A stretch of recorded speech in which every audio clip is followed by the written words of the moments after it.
Finally আমরা Mirinja valley, আর এটা হচ্ছে মিরিঞ্জা ভ্যালির সবচেয়ে সুন্দর একটি ঝুমঘর। এটা হচ্ছে মিরিঞ্জা ভ্যালির মারাংসা হিলের 3 নম্বর ঝুমঘর, যেই ঝুমঘরের মধ্যেই কিনা সবচেয়ে বেশি উপভোগ করা যায় মেঘ। এখন আপনারা আমার পেছনে দেখতে পাচ্ছেন মেঘহীন একটি ঝুমঘর, কিন্তু কালকে সকালে আমরা যদি আসি এখানে প্রচুর পরিমাণে হয়তো আমরা এখানে মেঘ দেখতে পারবো। আসলে এটা বিশেষ করে বোঝা যাবে কালকে সকালে, তাই অবশ্যই কিন্তু আমাদের শেষ পর্যন্ত সকাল পর্যন্ত ওয়েট করবেন। আর এটা হচ্ছে একটা ভিউ পয়েন্ট, আর এই ভিউ পয়েন্টটা কিন্তু আসলেই খুব সুন্দর। আপনারা দেখতেই পাচ্ছেন যে আমার পেছনে কিন্তু ভিউ পয়েন্ট রয়েছে, যেখান থেকে সবাই কিন্তু ছবি তুলছে। আর বিশেষ করে একটা কথা না বললেই নয়, সেটা হচ্ছে যে এই যে পেছনের যে জায়গাটা, এটা হচ্ছে এই জায়গার সবচেয়ে সুন্দর ভিউ পয়েন্টেরগুলোর মধ্যে আসলে একটি। এখানে রয়েছে একটি মেন ঝুমঘর, এবং এই পাশ থেকে কিন্তু একদম আরও কয়েকটি ঝুমঘর একত্রে দেখা যায়।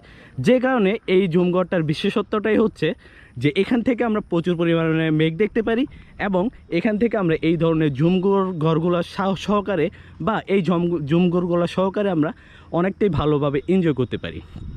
তো আমাদের কিন্তু আজকে আমরা এই ঝুমঘরটা নিয়েছি এবং এখান থেকেই পুরো এই জায়গাটা উপভোগ করছি। আর আপনাদেরকে আমরা এখন ঘুরে ঘুরে আসলে এই আশেপাশের জায়গাগুলো দেখাবো, আশা করি ভালো লাগবে। আর মেন কথা হচ্ছে যে আপনারা আসবেন সময় করে, আর আপনাদেরকে এখন পুরো আশেপাশে ঘুরে ঘুরে দেখাবো যে জায়গাটা আসলে কতটা সুন্দর। তাহলে আমাদের সাথে শেষ পর্যন্ত থাকুন এই জায়গাগুলো আসলে উপভোগ করার জন্য। হ্যাঁ,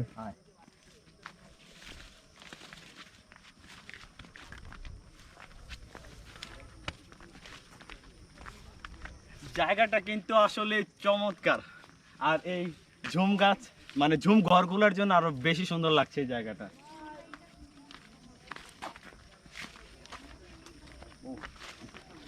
এই গাছটার সাথে আসলে ঝুমঘরটা খুবই সুন্দর লাগছে।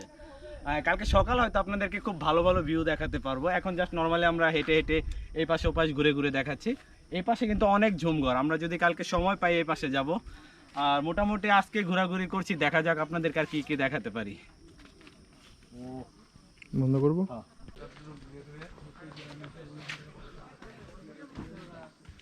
তো আমরা এই মুহূর্তে আছি বেস ক্যাম্প রিসোর্টের মধ্যে, আর এটা কিন্তু মোটামুটি ভালোই সুন্দর। আর বিশেষ করে এখানে আপনার রাস্তাঘাটগুলো কিন্তু খুব সুন্দর করে সাজানো গোছানো। আপনারা যদি দেখেন যে মোটামুটি কিন্তু ভালো ভিউ এখান থেকে পাওয়া যায়। আর এই পাশ থেকে এখানেও অনেকগুলো আপনার ঝুমঘর হয়তো দেখতে পাচ্ছেন। আর হ্যাঁ, মোটামুটি সাজানো হয়েছে খুব সুন্দর করে, বলতে গেলে মোটামুটি ভালোই। এই পাশের ভিউটা আসলে খুবই চমৎকার। আর এখন এই পাশে দেখতেই পাচ্ছেন যে পুরো মেঘলা, যে কোনো সময় বৃষ্টি আসতে পারে। আর আমরা এখন এখানে বসে আমরা সবাই আড্ডা দেব। তো এই ঝুমঘরে হচ্ছে আজকে আমরা রাতে থাকবো, আর হচ্ছে এটা আমাদের আজকে স্পেস, যেখানে বসে আজকে আমরা আড্ডা দেব। এখান থেকেই কিন্তু সব ঝুমঘরগুলো মূলত আসলে দেখা যায়।